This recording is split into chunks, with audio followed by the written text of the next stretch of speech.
Muita gente me escreve perguntando se contagem de carboidrato funciona para todos os tipos de diabetes. E nesse vídeo eu vou trazer essa resposta. Então faz o seguinte, se inscreva no canal, aperta o sininho, dá o seu joinha, vem comigo, eu sou o Tom Bueno, um diabético.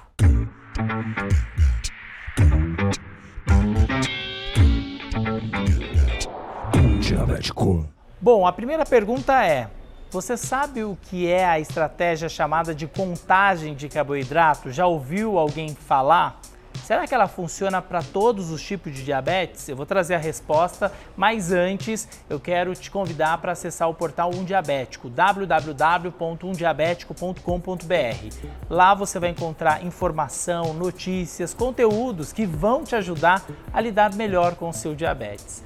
Vamos lá então, contagem de carboidrato. O que isso significa? Significa você somar o carboidrato, que é o que vira glicose, 100% no sangue, de todo o alimento que você for consumir. Portanto, se você colocou arroz, feijão, colocou batata, tem que contar o carboidrato de todos esses alimentos, né? Para os alimentos que vêm em embalagem, normalmente ali na tabela nutricional já vem a informação de carboidrato.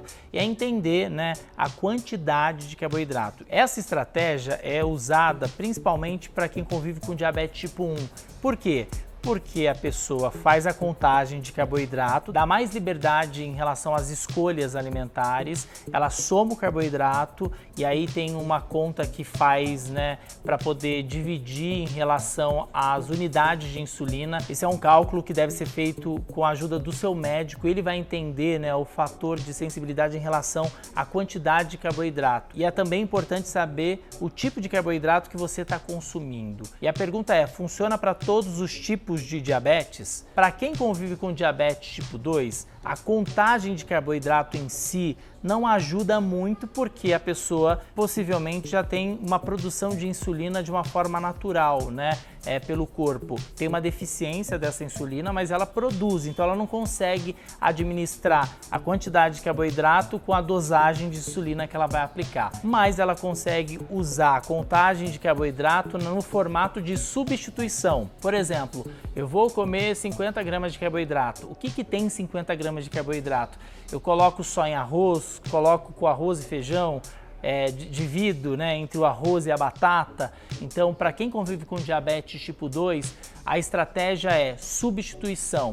Né? Quero comer algo que tenha mais carboidrato, diminuo um pouco do que vai ter no meu prato para poder, por exemplo, comer uma sobremesa que tem carboidrato. Quando a gente fala em contagem de carboidrato, é mais complexo, porque existe, né, toda uma questão que você precisa aprender. Por exemplo, na minha época não existia aplicativos que me ajudavam a fazer essa contagem de carboidrato. Eu tive que ler em um ano uma apostila desse tamanho para poder entender, e ainda com a ajuda da minha nutricionista na época, para eu poder conseguir fazer a contagem de carboidrato. O primeiro passo é olhar a embalagem, entender o que significa, qual que é a porção, né, que significa determinada quantidade de carboidrato, de qual alimento, que tipo de alimento você está consumindo.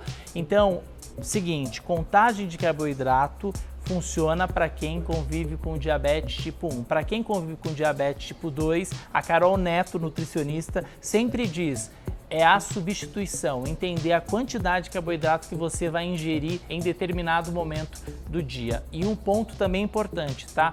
Depois que a estratégia de contagem de carboidrato surgiu, muita gente liberou para comer tudo que tinha vontade, mas a contagem de carboidrato, ela não exclui o ganho de peso, né? Porque se você consumir alimentos gordurosos, né? Por exemplo, comer bolo, hambúrguer, o tempo todo você vai ganhando peso, além de não ser alimentos recomendados para a nossa rotina, mas sim por um momento, uma exceção. A contagem de carboidrato, ela funciona para quem é insulino dependente e quando você come dentro da sua casa, porque aí você sabe exatamente a porção e a quantidade. Se você for comprar, por exemplo, uma sobremesa numa padaria, você não sabe como foi produzido e como aquilo foi feito. Então você não vai ter a precisão, né, da contagem de carboidrato. Tem gente que usa balança, mas eu sei que a maioria não usa e acaba indo no chutômetro. E aí, chutômetro, gente, aumenta o risco de erro. E eu me incluo dentro dessas pessoas, porque dentro da minha casa eu consigo fazer a contagem mais tranquila. Fora de casa, aí é mais difícil e às vezes é no olhômetro mesmo, porque não dá para saber como foi produzido aquele alimento, qual a quantidade exata de carboidrato. É isso, se você gostou desse vídeo, compartilhe e deixa aqui seu comentário. Você faz contagem de carboidrato ou você faz substituição? E aí, o que você acha? Vamos juntos levar informação a quem precisa. Boas glicemias, me sigam nas redes sociais, hein?